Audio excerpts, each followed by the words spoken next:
What's up, guys? We're back again with another video, and today it's gonna be about Takopi.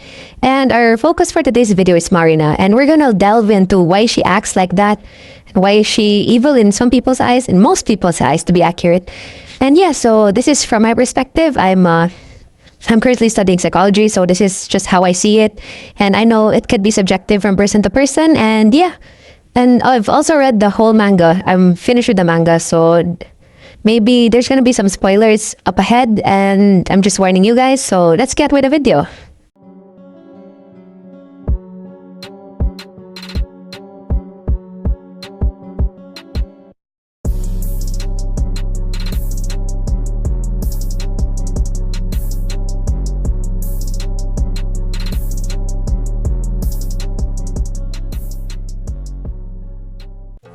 One of the more complex characters who stands out in the Takopi's original Sin series is Marina.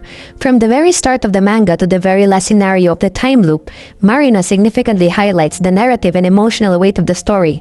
Likewise, her actions inevitably bring into question some of the themes of morality, trauma, and justice.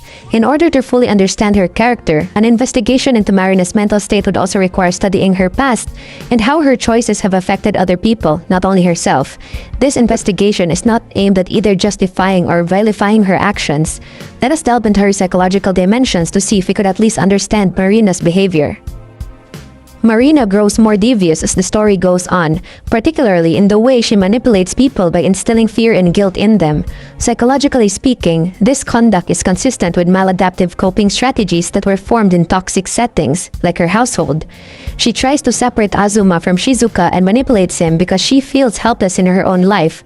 Although her emotional threats and lies are extreme, they reveal a mind seeking stability in a world where nothing seems secure for her. Marina's intense fear of being abandoned is evident in her inability to trust others to stay unless she forces them. Even though she isn't aware of it, the majority of her harmful choices are motivated by this fear. A different, more conscious, broken, and even desperate side of Marina is revealed to us in the second half of the manga, particularly during the time loop. The time loop serves as a psychological mirror, reflecting the outcomes of everyone's decisions, including Marina's.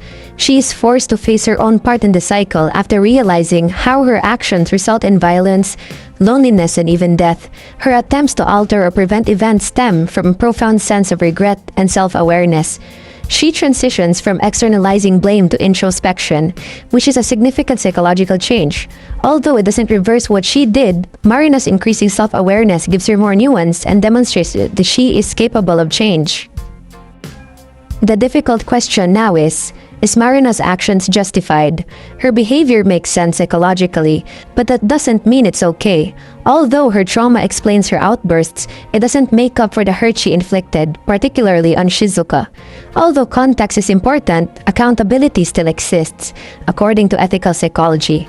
In addition to navigating emotional turmoil as a child, Marina actively made decisions that caused harm to other people. According to a neutral perspective, she is both an emotional abuser and a victim of her surroundings.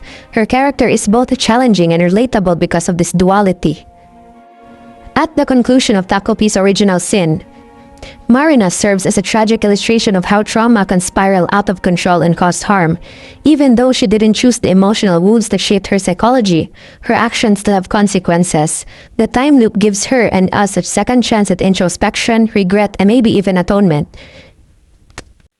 The purpose of Marina's story is to illustrate how brokenness appears in children and how identity is shaped by environment, not to categorize her as good or evil. She stands for the price of disregarding emotional suffering and the harm that spreads from one individual to another.